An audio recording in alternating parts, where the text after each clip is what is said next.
Aujourd'hui, je veux parler de quelque chose d'important. C'est une habitude que beaucoup de gens ont, sans se rendre compte qu'elle peut leur faire du tort, raconter leurs projets à tout le monde.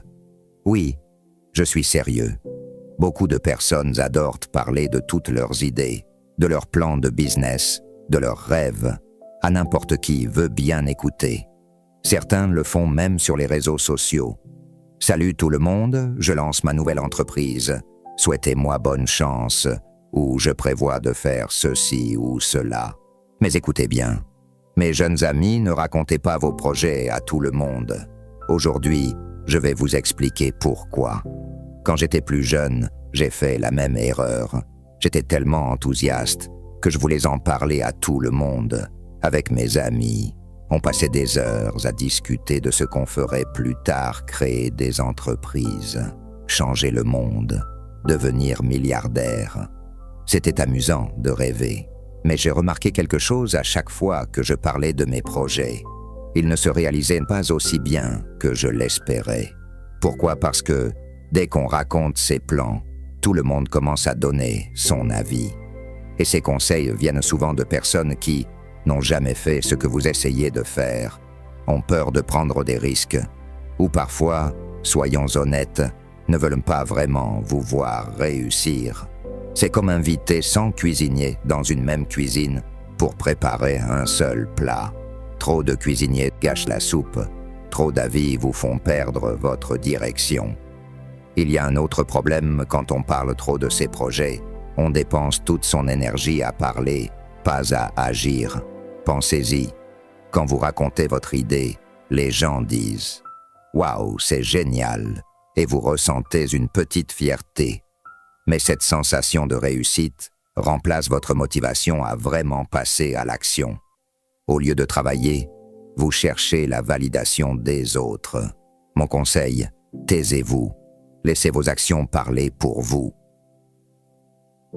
Certains vont dire « Mais Jack, c'est mal de partager ses idées, je ne devrais pas demander de conseils. » Bien sûr que si, mais pas à n'importe qui.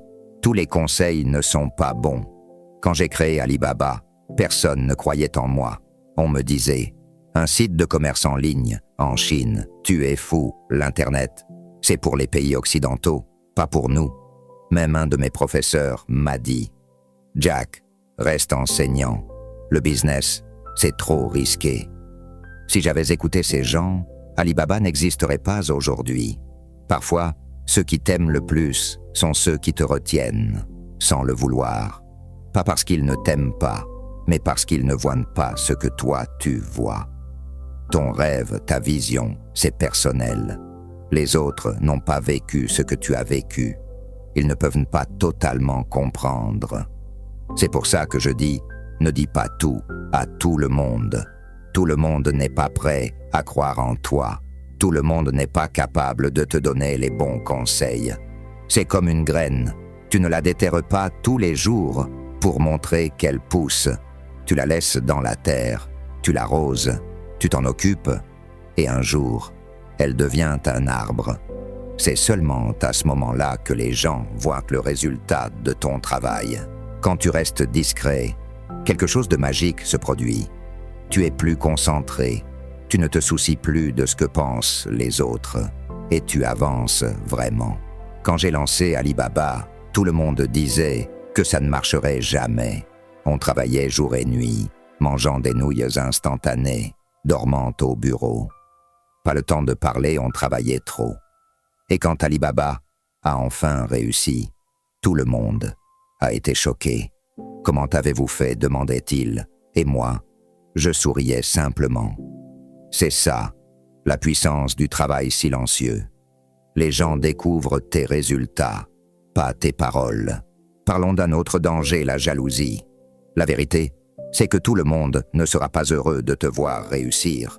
Certains te souriront, mais au fond, ils ne veulent pas que tu gagnes. Et quand tu leur racontes tes projets, ils peuvent volontairement ou non te décourager. Tu es sûr c'est risqué. Tu crois vraiment que tu en es capable. Leurs doutes s'installent dans ton esprit. Tu perds confiance et ton rêve s'effondre. Alors, La solution est simple, ne leur donne pas cette chance. Garde tes projets pour toi. Laisse-les découvrir ton succès quand il sera trop tard pour t'arrêter. Mais attention, je ne dis pas qu'il ne faut jamais en parler. Tu peux demander de l'aide, mais seulement à des gens de confiance, ceux qui croient en toi, qui ont de l'expérience et qui te soutiennent vraiment. Moi aussi, j'avais quelques amis et mentors qui m'encourageaient au début d'Alibaba. Même s'ils ne comprenaient pas tout, ils croyaient en moi. Et c'est tout ce dont j'avais besoin. Enfin, parlons de la peur. Souvent, on parle trop de nos projets parce qu'on a peur. Peur d'échouer, peur d'avoir l'air bête, peur de se tromper. On pense que si tout le monde sait ce qu'on fait, on se forcera à réussir. Mais c'est faux. La peur n'est pas un bon moteur. Quand tu agis par peur du jugement, tu ne réfléchis plus clairement. Tu laisses les opinions des autres te contrôler. N'aie pas peur de te tromper. Les erreurs font partie du chemin vers le succès. En gardant tes plans pour toi, tu élimines la peur du regard des autres. Tu peux expérimenter, échouer, apprendre librement. À la fin, ce qui compte, ce ne sont pas tes plans, mais tes résultats. Tu peux parler autant que tu veux, mais si tu ne fais rien, ça ne sert à rien. Laisse ton succès parler pour toi. Quand tu réussiras, les gens verront le résultat de leurs propres yeux. Et là, tu sauras que tu as bien fait de rester discret. Souviens-toi de ceci, le silence est ton super pouvoir.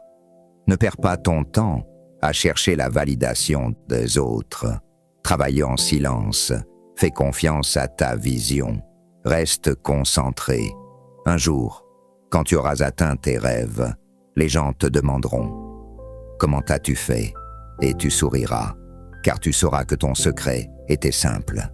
Tu as gardé tes projets pour toi.